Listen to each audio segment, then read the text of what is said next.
Hey everyone, I'm Scott Brandley. I'm Larry Johnson.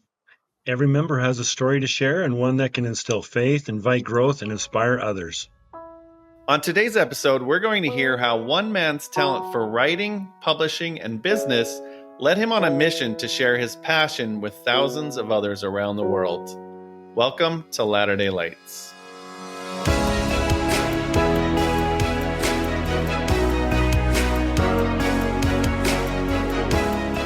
Hey everyone, welcome back to another episode of Latter-day Lights. We're so glad you're here with us today.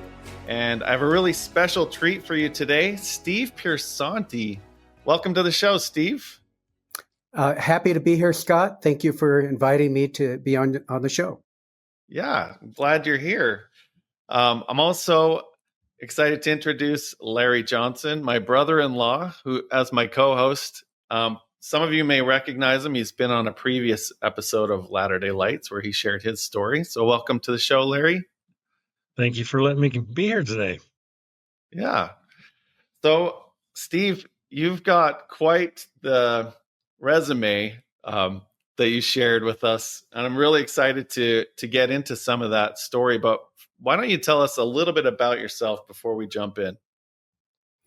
Well, I am the founder and CEO of Berrett-Koehler Publishers, which is an award-winning independent publishing company of nonfiction books in the areas of business, leadership, current affairs, personal growth that I founded in 1992.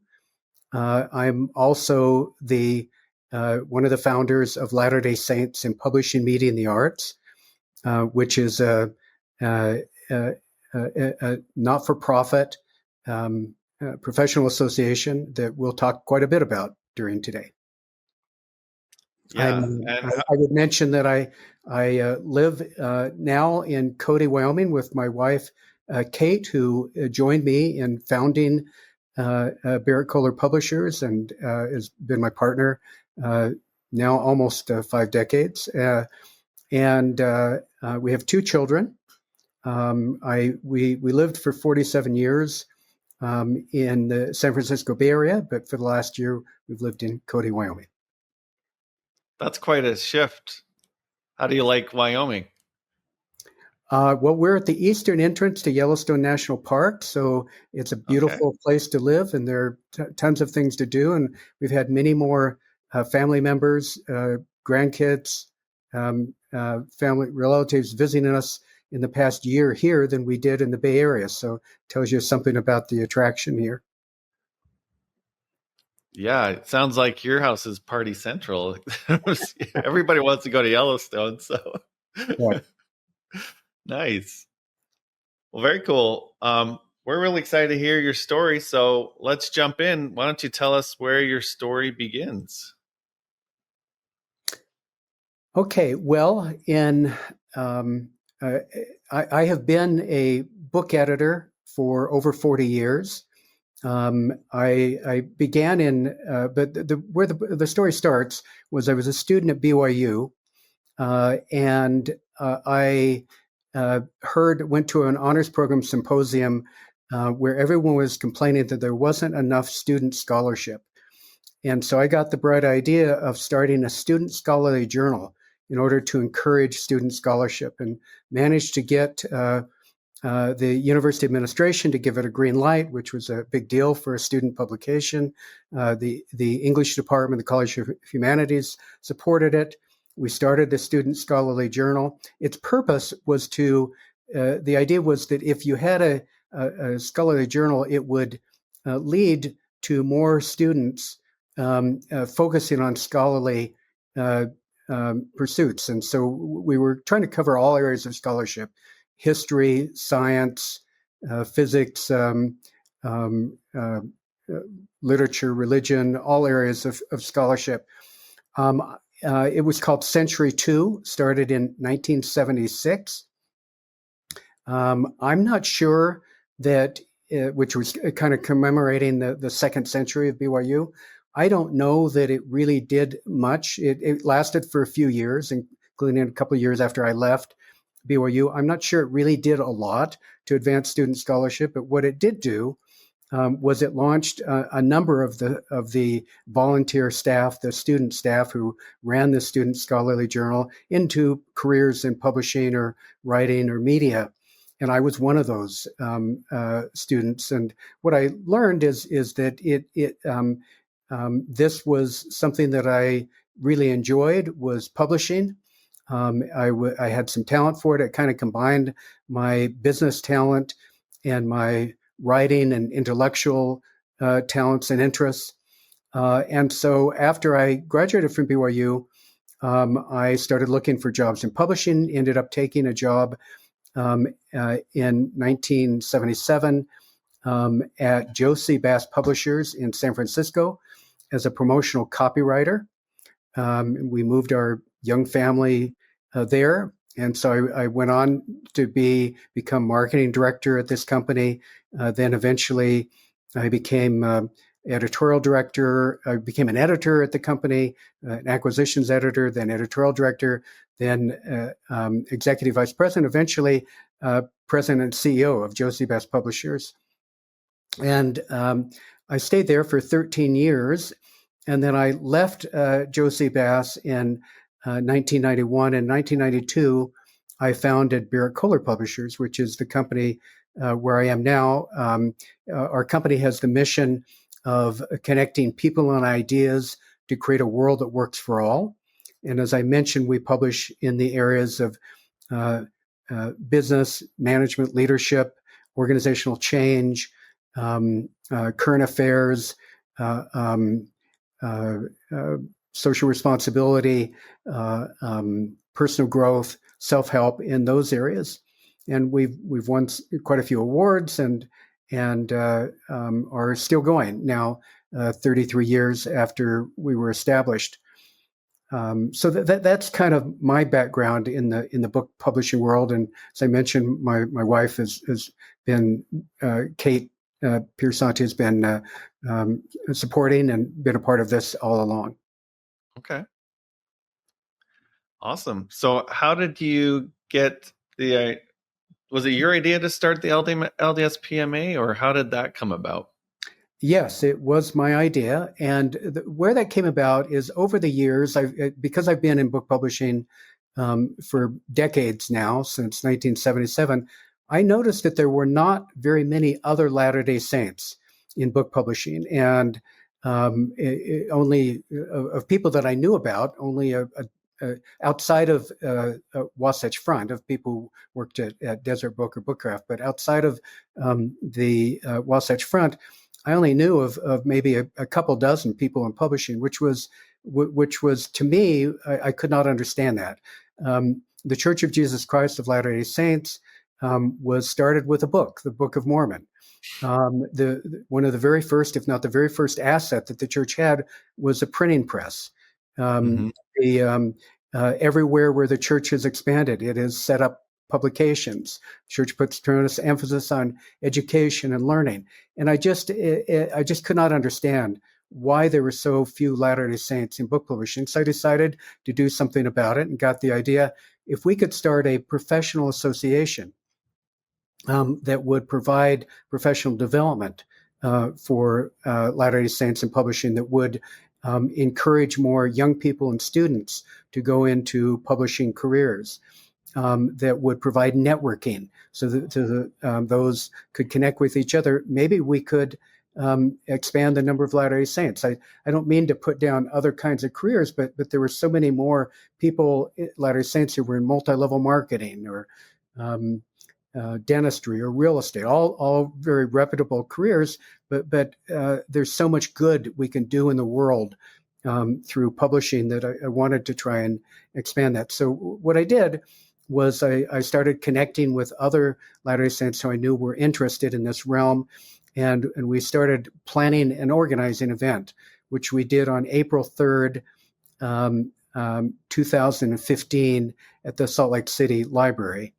And we had about 45 people who showed up at this organizing event and agreed to found what was then called the Latter-day Saint Publishing Professionals Association, to support And we made it a not-for-profit 501c3 organization.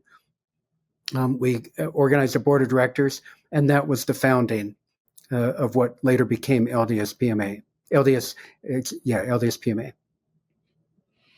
Wow, 45 people. It's grown quite a bit since then, which is pretty cool. So what were some of the challenges that you had when putting that organization together?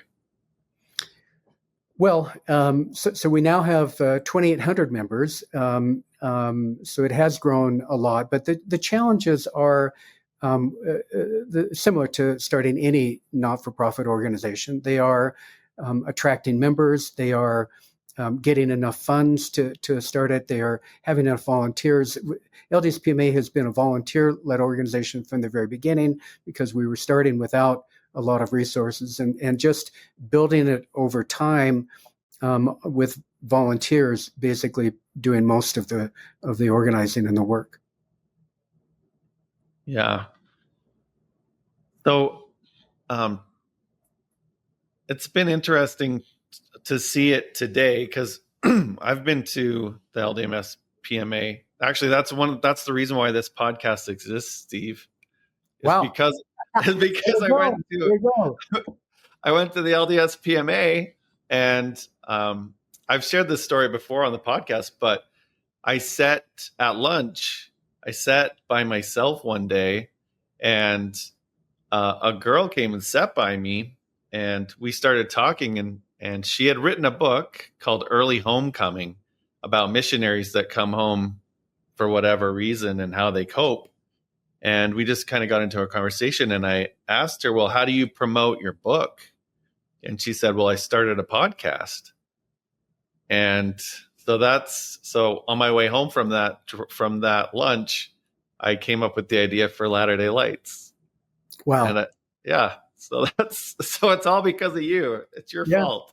And that is a great case study of exactly why what our hope was in founding LDSPMA, that people would network with others, they would get inspired, they would gain knowledge, they would provide professional educational opportunities, learning that could help them to do things, and that they would it would just become something in their mind. It wasn't ever a case that Latter-day Saints didn't have abilities to do more in the media world, more in the publishing world, but sometimes it just wasn't forefront before them of what they could do or should do. So that's a great example. Yeah, at least when I went, there was a lot of opportunities, like you said, to connect with others. One thing I love, and I think this was the first year you did it when I went the first time, was they had all the book publishers like Deseret Book and Cedar Fort and some of the other publishers that are now around today, and you could do speed pitches with right. Yeah, we call we call that fast pitch, and it's something that we've done. So when we started LDSPMA, the first thing the board of directors decided to do was to hold a conference. So we held and that's kind of a prototypical Latter-day Saint kind of thing to do. We're gonna hold a big conference meeting to get everyone together, which we did in the fall of 2015, our first conference. But within a year or two, we started adding other programs. And so one of the things we added as a part of the conference was what we call Fast Pitch, which allows aspiring authors to pitch their books to editors and agents, editors for other publishing companies. So that's been one of our very successful programs, still going on today. And we've added a virtual component of it in addition to the in-person part at the conference. So when did the media side start coming into play? Yeah, so that's a great question, because originally the whole focus of LDSPMA, it was called, again, Latter-day Saint Publishing Professionals Association. The focus was really just on book publishing in particular. But one of the things that was happening in the book publishing world is that book publishing was becoming media focused. Every book publisher that I knew of was launching media in terms of ebooks, and then sometimes video publishing or audio publishing. It was becoming multimedia, and it's become even more so now. And so the people we were attracting to our conference were interested in more than just book publishing. So the first kind of expansion of the concept of the organization was to add media, and so we renamed it Latter-day Saint Publishing and Media Association. And so that became the next juncture. And then a few years ago, we were also attracting a lot of people interested in the arts, performing arts, musical arts, and so we again expanded, added these tracks dealing with musical arts, visual arts, performing arts, and so changed the name again to what its current name is, which is Latter-day Saints in Publishing, Media, and the Arts. Same initials now as we had before, LDSPMA, but it has a different meaning. And part of the having Latter-day Saints in Publishing, Media, and the Arts is really important for understanding it in the sense that the nature of the organization is to bring together Latter-day Saints and friends of Latter-day Saints. It's not just it's not limited to members of the church. We have also had people who are not members of the church who've been presenters, who attend the conference, who deliver classes and so on as needed. But it's really an association of people involved in publishing, media, and the arts in one way or the other, as opposed to an organization that is itself trying to produce publishing, media, and the arts. We don't publish books, or we don't create films. We're not that kind of an association. Instead, we're a professional development and networking association. Right. Okay. So when you talk about the tracks, the different tracks that you have, I know when I went, there were classes that you could take that were related to the different things that you wanted to do. Is there like some type of an organized process or things that somebody goes through if they're interested in one of those particular areas? How does that typically work? No, the people can choose to go to any class they want to go to, or session, as we call them, in any of the tracks. They can mix and match, and people do. So, for example, podcasting, what you're doing now, there are typically podcasting sessions or classes and in the media track, but sometimes they're also in the marketing track, where it's how to use podcasting to help market your publications, or in the editing, design, and production track. How do you actually produce a podcast? And so you may end up finding that you're interested in classes in 3 different tracks rather than just one. And I should also mention that the first day of the conference, which is a Thursday, the main conference is on Friday and Saturday. On Thursday, we have deep dive workshops, which are 4 hours going. The typical sessions on Friday and Saturday are just 50 minutes long. But the deep dive workshops are 4 hours, and they go into much more hands-on, developing more extensive skills in their particular topics. Okay. Awesome. Larry, do you have any questions? It is fascinating, and I would love to actually be part of that. I think like a lot of members still don't know that it necessarily exists out there. The way I heard about it was Alicia, my normal co-host. She was writing a book, and my daughter was coming home from her mission, and we happened to have lunch with them because we went to pick her up. And we happened to have lunch with them, and I told her that I was writing a book, and she's like, well, I'm writing a book too, and you should come to this conference with me. And So that's where I first heard about the LDSPMA. And so I actually went there originally because of my book, but then I started the podcast. So it's kind of interesting how things go. But yeah, I Yeah. agree with you, Larry. There's a lot of people that don't know about it, but once you find out that there's all of these different types of like publishing and media and arts and all these kinds of things that you can learn more about and ways that you can participate in the LDS market. It's pretty exciting. Yeah, and I should just to for full disclosure, there are a half dozen different organizations that support Latter-day Saint writers, such as Storymakers or ANWA, LTUE.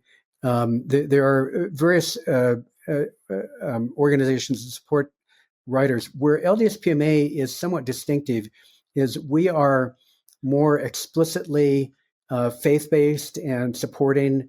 As we say, provide professional development to people of faith involved in creating, uplifting, writing, art, music, and media.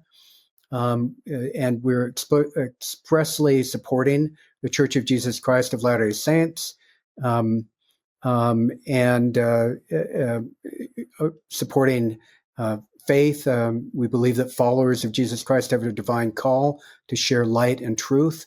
And so that element of faith-based is very prominent in many of the sessions at the LDSPMA conference, which is somewhat distinctive for most of the writing organizations. Now we don't the kinds of publishing that is done and the kinds of filmmaking and art is not necessarily religious.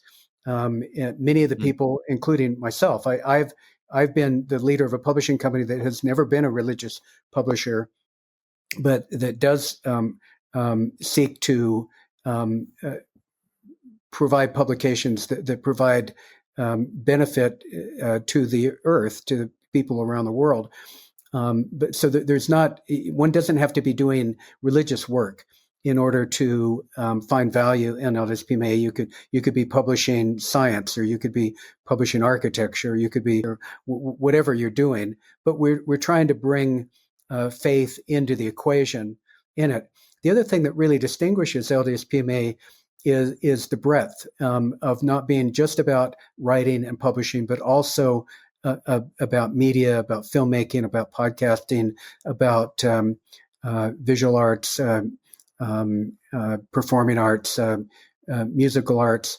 I don't think there's another organization that has quite the same breadth, which at times that's a challenge, because in a way we're trying to bring together too many different elements, but it's also the genius of it, in the sense that a lot of people end up having interests in multiple areas, or one area, in your case, writing a book, led to doing podcasting, and so there is some serendipity that happens in terms of people making connections that lead them to broaden out what they're doing or to bring in another element. So that's part of the magic of LDSPMA. Yeah, I would agree. So speaking of magic, you've been there since the beginning. Are there any like stories of people that you've met along the way that have stood out to you? Yeah, and I think it's stories of people who've started publishing companies. One of the things that we're trying to do is to encourage more Latter-day Saints to become entrepreneurs, not just to be creators, not just to create, write books themselves or do a homemade film or something like that, but actually to create companies or organizations that are advancing publishing, media, and the arts, and so we have some of our members have started publishing companies, which is great. Some of them have gotten into doing musical CDs as a result of coming to LDSPMA. One of the early things that we set out to do at the very first organizing meeting in April of 2015 was we wanted to encourage more. We wanted to encourage more students, more young people to pursue careers in publishing and media. And in order to do that, one of the things we set out to do was to encourage BYU to elevate its editing minor program into a publishing and editing major program. That took a few years, but much faster than we could have ever predicted would happen. BYU did convert their editing minor program into a publishing and editing major program, which many more people are now going through that program, young people, and graduating into careers in these realms. One of the things we've started doing in the last couple of years is encouraging more youth, ages 12 and up, to come to our conference. And so a lot of parents now are bringing their youth, their children, to the conference as well. And the idea is that if it can open their eyes to say, oh, there are careers I never even knew existed, that more will decide to pursue careers in these realms. That's awesome. So as you look back on the last 10 years of LDSPMA, what are some of the things you're most proud of? Well, I think it's just what we've been talking about. The stories of people's lives have been changed in the sense that they've been inspired to be creators in ways that they needed some encouragement. They needed a little bit of a push. They needed maybe someone to help them. They needed professional support, or to actually start be entrepreneurs and start their own organization. I think there's that.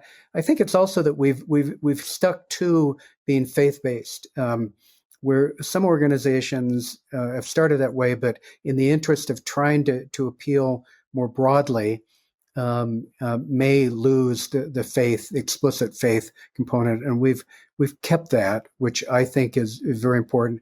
I think I'm also most proud of all the volunteers. Of that original group that gathered in Salt Lake in 2015, quite a few of them, maybe half of them, are still involved in LDSPMA. In one way or the other. A number of them became presidents. I was the first president, and then several of them became subsequent presidents of LDSPMA, but are still involved today. And the lifeblood of a professional association is volunteers, and we've had a lot of volunteers who've devoted large amounts of time to helping this organization continue, always without any compensation. We do have 2 part-time paid operations people, but together it's much less than a full-time person. And most of what is done in LDSPMA is done by volunteers. Yeah. That's awesome. Yeah. So your current president, Mike House, he's been on our podcast before because he's an author, right? Right. He's a great guy. I've met several people that volunteer time for LDSPMA, and we've actually had quite a few authors that have written books and have been part of the LDSPMA on the podcast. So it's interesting how things work, right? Like, you probably never thought that would happen 10 years ago, but we're just kind of promoting the work that you've put into it and helping these authors too. And I'm sure there's lots of other people like me that are doing that as well. Yeah, right. And I would like to another thing that I'm very proud of is all the different kinds of programs that LDSPMA has developed over time. So started out with the annual conference, but then we've added a bunch of other things. We've added our own Called to Create podcast, which is very prominent, very successful. We've added an awards program, Praiseworthy Awards, Spark Awards, Lifetime Achievement Awards. And the awards program has become so successful that a lot of people, work very hard to try and get their publications. Or the awards program started out being awards for publications for books, but has expanded into awards for videos, for musical CDs, for different media, multimedia publications. And that has become very prominent in encouraging a lot of people to become more professional in how they publish or how they create videos or audio CDs. We've also have a mentoring program. We have a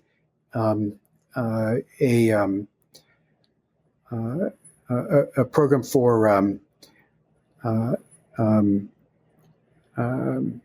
let me just think of some of the other monthly free Zoom discussions.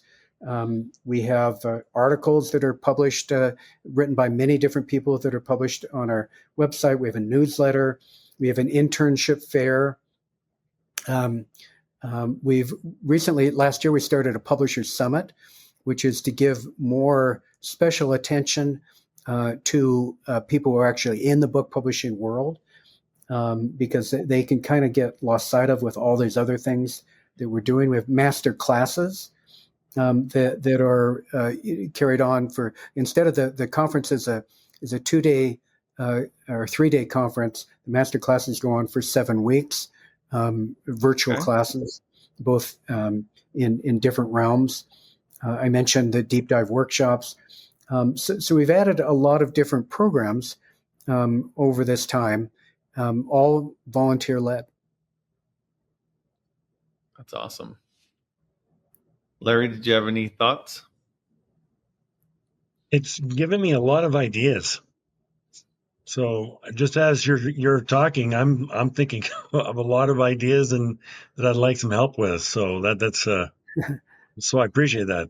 Everything from and the organization LDSPMA wouldn't itself provide that help to you, but what we would do is we would connect you with people who would. The networking that takes place in our various events, you would find people who are just the right people to help you where you might need help.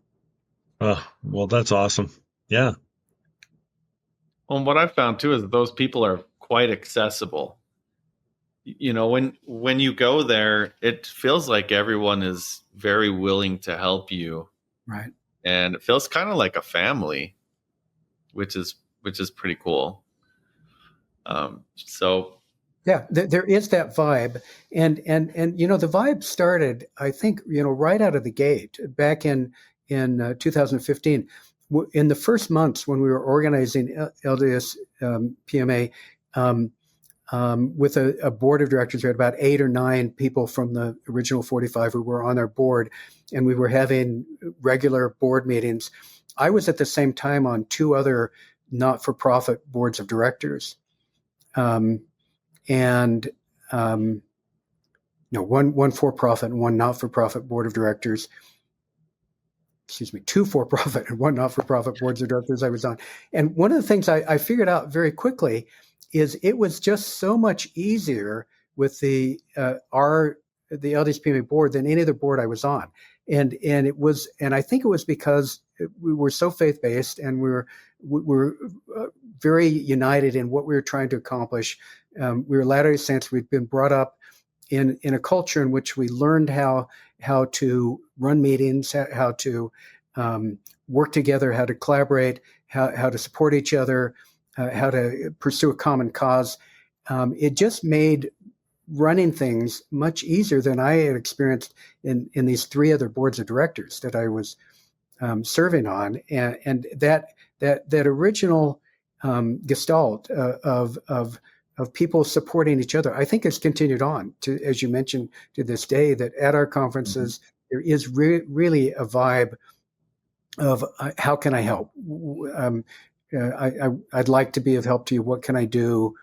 And that's the spirit of it, all kind of united in this common cause of taking the gospel of Jesus Christ around the world, of helping the world serve people's needs in ways that are needed throughout the world. Yeah. Well, and I think it's amazing that you've kind of created this platform or this stage for people to take advantage of that in a way in a good way that they've never had that opportunity to do, or it's been limited in the past. So thank you for doing that. So what do you think the future looks like for the LDSPMA? Yeah, well, I think the future depends upon our ability to keep bringing in more volunteers. What happens with organizations, not-for-profit organizations, is they often flourish or have a big burst for 5, 6, 7 years, and then they kind of dwindle. And if they don't have more new groups of volunteers coming in, the old volunteers eventually get tired or retire or just get distracted by something else, health issues, or moving on to other things. And so in order for an organization like this to succeed, it has to have new waves of volunteers coming in every year. And we've done a pretty good job of that so far, but we need more volunteers in terms of how in all kinds of big and small ways. We need people who are willing to lead a function. We need people who are willing to just provide support in a particular area. There are about 20 different areas in which people can volunteer for LDSPMA, maybe 30 different areas in which people can volunteer. We also need the future, I think, will depend upon being able to get more donations to LDSPMA. Thus far, we've been mainly surviving just on programmatic income from our conference, especially, and from and a few of our other programs. Most of our programs are free, but the conference and a few others do have a cost, and that's been what's supporting us. But in order, I think, to succeed in the long term, we're going to have to get more of an endowment, more of a base of a fundraising base. It's kind of requires too much when everything has to be done by volunteers, and so I think that how well the organization succeeds. We're trying to do something that's very challenging because we're trying to have programs in all these different areas. And if we had a narrower focus, it might be easier. But for better, for worse, we've chosen this broad focus, which has blessings in terms of connecting people to different realms and helping people do what you did, move from an interest in writing a book, working on a book, to podcasting. And so there are real benefits from this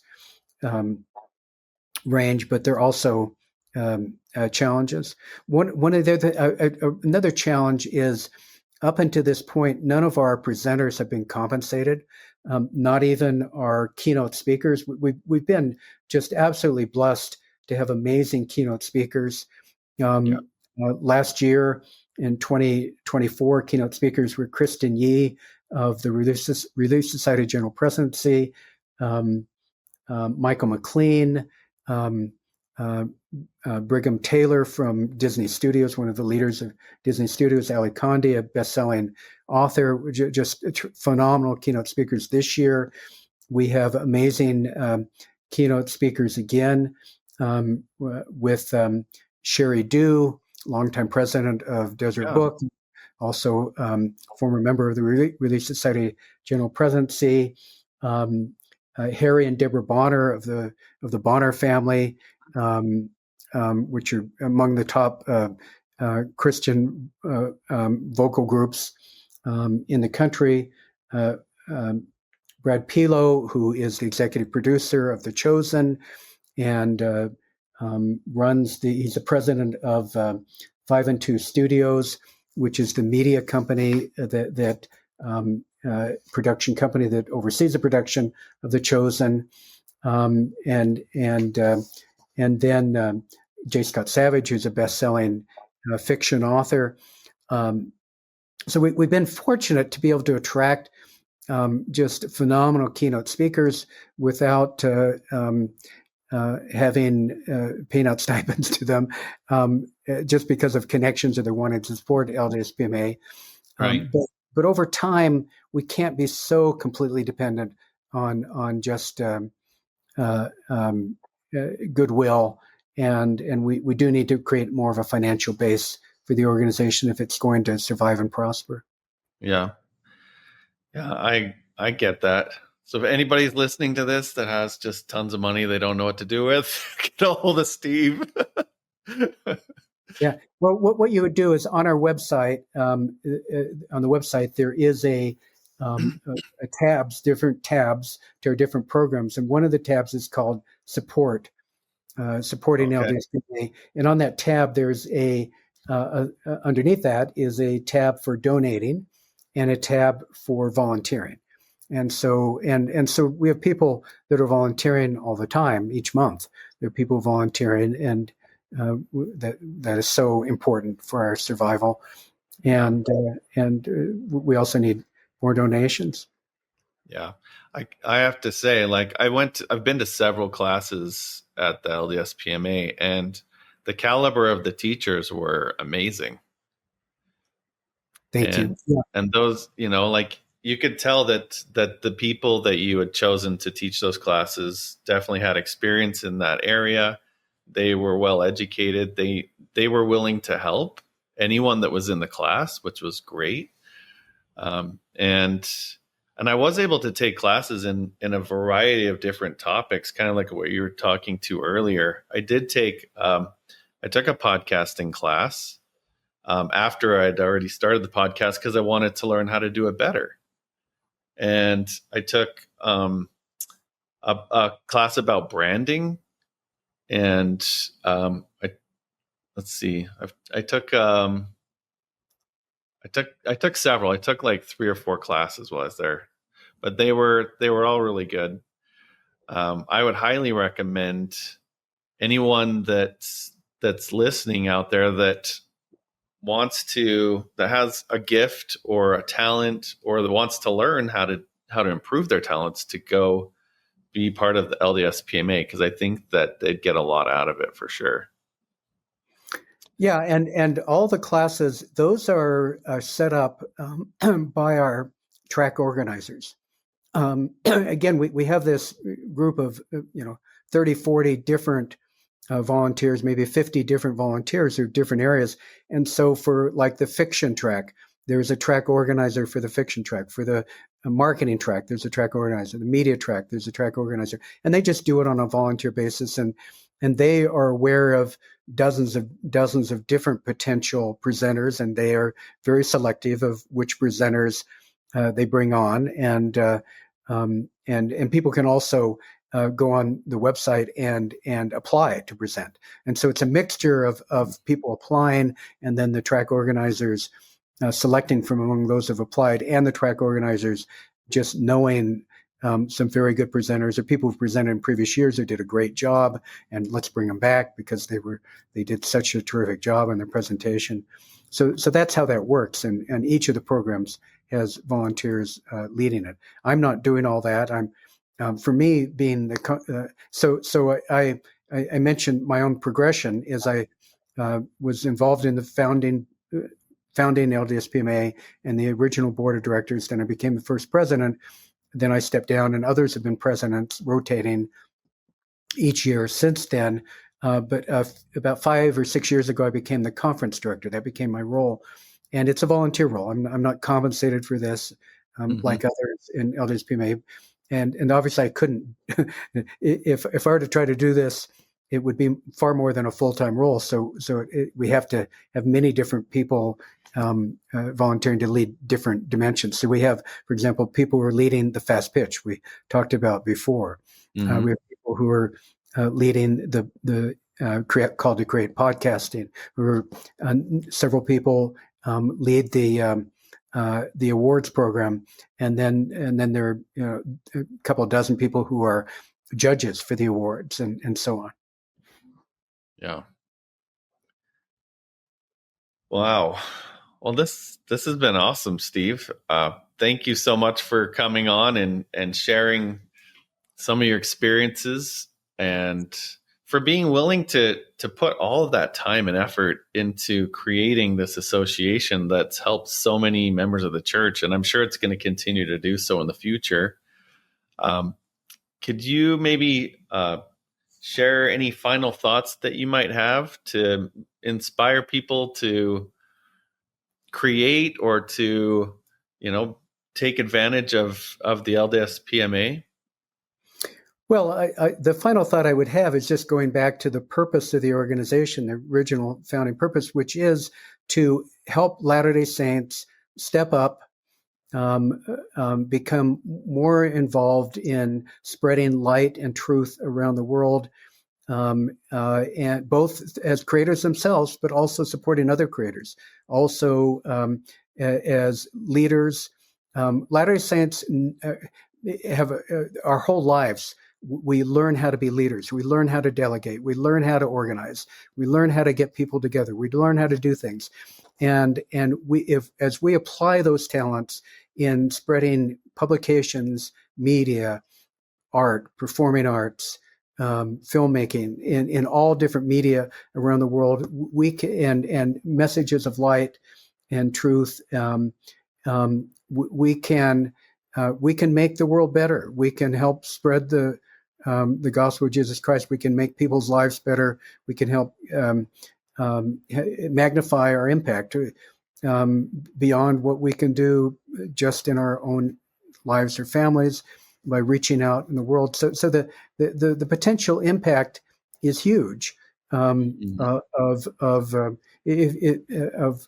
you just think, for example, what's going on with the Chosen, the impact of the Chosen around the world. Now, that was not started by a Latter-day Saint, but a number of Latter-day Saints have been very involved in it, and have been very supportive in key roles, including Berrett-Koehler will be one of our keynote speakers, and others. And so sometimes it's just learning how to partner with people of other faiths. It's not trying to do all this ourselves. And that's one of every conference we have sessions on how do you partner with people in other faiths in ways that are actually helpful, that are well received, and that's a talent into itself. Instead of just trying to remain isolated ourselves. And so all of this, it's kind of building a bigger area of competence and networking to make a bigger difference in the world. Awesome. Larry, do you have any last thoughts, inspiration to improve your gifts? I know you like to play the piano and stuff. I do, and I actually have been taking notes. So thank you very much. I have a few projects now that I want to pursue and learn more about. But I concur here, because spread light and truth, and the more that we can do that, it just blesses everyone, blesses the whole world, and so thank you very much for what you've been doing. Thank you, and thank you for giving this spotlight for not just for me, but for many other creators and media people and authors and so on. Yeah, it's been fun. Everybody's got a story, and you know that, right? Right. So we believe that too here at Latter-day Lights, and that's why we built this, is so that we can have people share their stories and share that light out with the world. So we're kindred spirits, Steve. Okay. Yes. Thank you, Scott. Thank you, Larry. Yeah. You bet. Thank you. So if somebody wants to learn more, where do they go? To LDSPMA.org. That's our website, LDSPMA.org. And there you'll find pretty much all the information there is to know about LDSPMA, including all the details on the conference. The conference is happening October 16th through the 18th at UVU in Orem. But on the site, you will see all the keynote speakers. You'll see all the breakout sessions, all the deep dive workshops, all the different elements. You can register for these events at the conference. You'll see other things called the Create Podcast, starting to be information about the many other programs that LDSPMA is doing. So all of that, you can go there, as well as if you choose to volunteer or to donate. Awesome. Well, thanks again, Steve, for being on the show. And thanks, Larry, for helping me out, helping a brother out, literally. Anytime. Thank you very much. Awesome. Okay. Right. Well, thanks again, everybody, for tuning into another episode of Latter-day Lights. If you have a story that you'd like to share that you feel can enlighten and inspire others, go to latterdaylights.com and tell us about it. And till next week, we will see you with another episode. Thanks again. Take care, everybody. Bye-bye. Thank you.